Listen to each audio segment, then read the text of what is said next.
Good afternoon everybody, and a very warm welcome to, no it's not Mildenhall and Volmer, it is Cotton End. This is my friend Nigel's layout. This is his second layout. I did do a video on his layout previously some time ago, and those of you who can remember that far back will remember that it was up in his loft and it was a pretty big layout back then. And I'm about to show you it's got a lot bigger since. And the piece de resistance on this layout is directly behind me, which is the station building here. And it was built based on King's Cross, was it? King's Cross.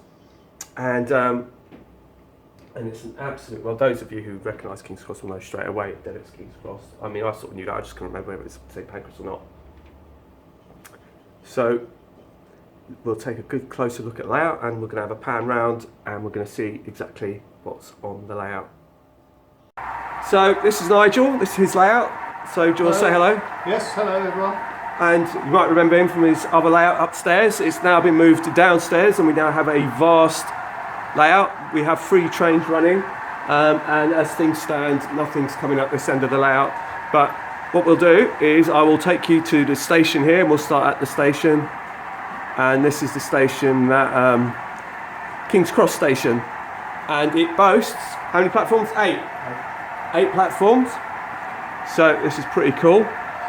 And as you can see, you've got the main road here at the front, well, towards the back end on it, or the side, I should say. And that loops all the way around the station, and it will come all the way back.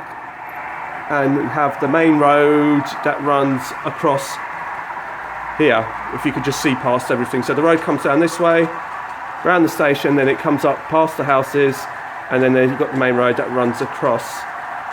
So we're going to have a quick look. Oh, we're going to go down. That's what we're going to do. We're going to go down. Can you have a look if Yeah. you get lower to the station? Yeah, we're going to get down to the station. Can you reach that? So, Nigel, can you just explain to me a bit about how you came across King's Cross Station and how you... It was actually on eBay, but possibly not listed accurately enough. When I went to see it, I was absolutely amazed. I understand it took 20 years to build, and every part that you can see corresponds faithfully to the actual station. Everything you can see underneath is also accurately shown. Of course, some of the engines that are in some of the sidings are platforms and not as accurate as they should be, but this is what I like, rather than being hostage to fortune, as it were. So you can see the various things on the platforms. So I'm just gonna take you down to platform level so you can actually see inside the station. So now we're off the tripod and we are just going into the station itself. I'm going to roll up my sleeve so I don't catch anything, so I can take you down to the level. And this is so impressive. It really is. It's absolutely awesome, this station. To see all the detail and everything. I'll try and get as close as I can. I'll just tilt it so you can see the roof. The amount of work that's gone into this. There's 8 platforms here. If I just slowly go over the other side. The other end as well. Yeah. So what I'm going to do now is I'm just going to look across and take you to the other side. So this is the other side, which is what? Platform 1 this side? Yes. Just try and get as close as I can. You've got a different view from the other end of the station. Yeah. This station is absolutely, it's really impressive. You have no idea how, I think what the station's about, is it 8 foot or something like that? No. Just the yes, the building. Just the station is 8 foot. Now we're going to have a little closer look at the canopies themselves so you can see the detail in the work.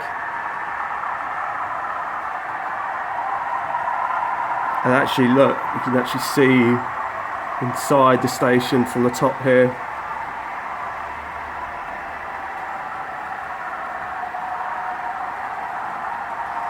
And I have to say, you really have to be here to see it, because it's just absolutely immense and impressive. And it was a real job for Nigel to get this here. How many parts did it come in? I think two parts, but a number of very small parts had to be positioned subsequently.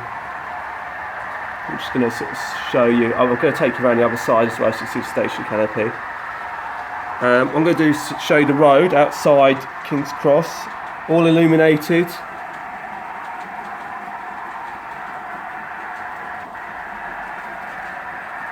And it looks so impressive. Like I said, you really have to be here. And I tell you what, I like the little view that you get through the two arches. That is a superb view that you get through those arches. I don't know if you come across this, Nigel, but I'll show you. You'll be kind of, when you see it on video, you'll see it. We'll go around to the front of King's Cross Station. I've just removed this piece of polystyrene. Now I'm going to try and, this is about as far out as I can go. But I will take you further out in a little while.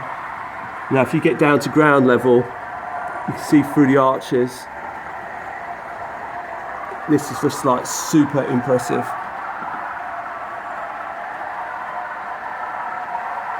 And you sort of see it through there, the tower and the overall building. Now I have to say, from this view, I'm probably about 4 feet away from the actual front, and that's actually just so I can get the whole front in. Just quickly, we have a blue Pullman just trundling along very nicely indeed. So this is just so you can see how impressive this thing is. Now I'm going to go right back here, and I'm right up against the wall now to fit this whole station in, just to show you just how big this station is. It's very, very impressive with all the lighting. Right, so let's go look at this angle. This is from the other side. And that is just absolutely astounding. It is absolutely epic. This is just so... I was in awe when I first saw this, I have to say. So that just about covers the station. So if I'm just going to spin you around from the station, you have choices when you get to this end, because it's on a bit of a triangle, so you can either go left or right. And Nigel's put in this Fife's factory, and he's got all his vehicles here. Metcalfe, aren't they, the majority of buildings and things? Yeah. Yes. So you have a choice, as there is a 37 network rail running with some blue grey coaches. On this side we have a little street scene, a little house scene. If I take you round this side, we have the storage line, sort of like fill yard area, and we have a Western trundling around with some Fife's wagons, which is looking rather lovely. I do like that. That's very nice, very impressive. So we've got some storage lines down the centre here. We also have an upper line at the moment. I should say this layout is still work in progress. It's only been up, what, 6 months? So in 6 months, all of this has been up in 6 months. So obviously it's not perfect like any layout, but it's on the way to sort of getting that way. And then if we follow the main line round, as we see the 37 just coming through.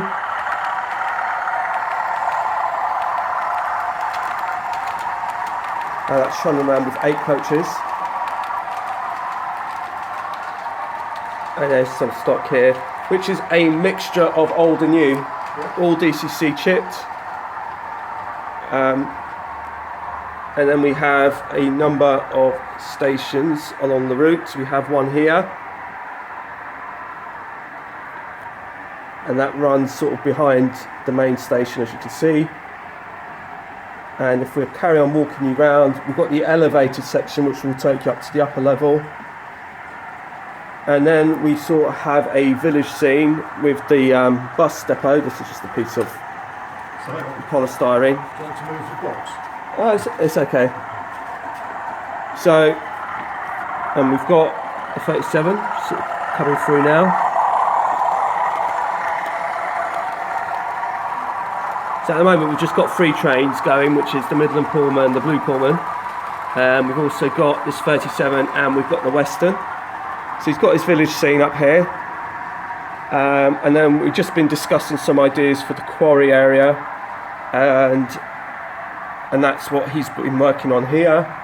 We've got another little village area here. And then we've got the post office area, which is I actually really like. I think it's just like, yeah, I'm really impressed with this bit. Yeah, so yeah. And he's got a Sutton's Class 24, which I'm very jealous of. Because I know that sounds awesome. But I'm also very jealous of this thing as well.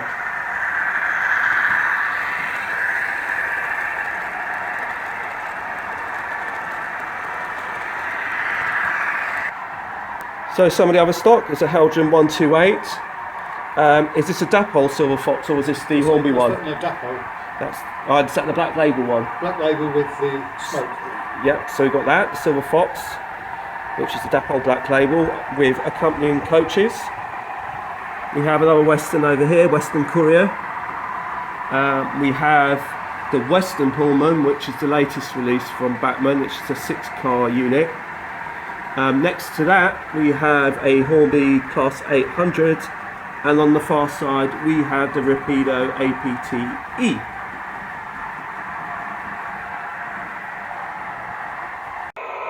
Right, so some of you may recognise this sound. That's the APTE. Now, I might be needing to rush to, excuse me.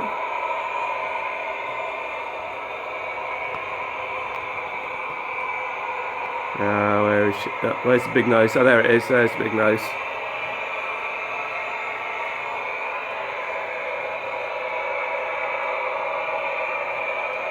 So that's now leaving the station.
So hello everybody and welcome back, and I just want to say thank you for watching this video, and that concludes the video for today. I hope you've enjoyed the little bit of running, the tour and also the stills. So it's goodbye from me, and I'm just going to spin you around and let Nigel say goodbye to you too. So until the next time, it's bye from me. It's your turn. Okay, I'd like to thank Suzanne for the photography and all the help and encouragement. Also thanks to Brian and Dennis for all the work they've done on the electronics and the lighting, and I look forward to another video in the not too distant future. Thanks. Bye then.